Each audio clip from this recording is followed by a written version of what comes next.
Ang diskarte ni Lapu-Lapu.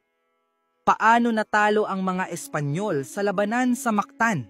April 27, 1521. Sa mabatong baybayin ng Mactan, hindi lang tapang ang dala ni Lapu-Lapu. May plano siyang nakahanda. Habang lumalapit si Magellan at ang mahigit 50 sundalong Espanyol, sinalubong sila ng libu-libong mandirigmang Pilipino. Pero hindi sila basta sumugod. Pinili nilang lumaban sa mababaw na tubig kung saan hindi makagalaw ng maayos ang mabibigat na nakasuot ng bakal na Espanyol. Ang kanilang sandata, mabilis na sibat, matalim na kampilan, at liksi sa labanan. Habang iniiwasan ang mga espada at baril ng mga dayuhan, pinaulanan sila ng sibat mula sa iba't ibang direksyon. Dito nagsimulang umatras ang mga Espanyol. Nasugatan si Magellan sa hita, hindi na nakalakad at tuluyang napatay.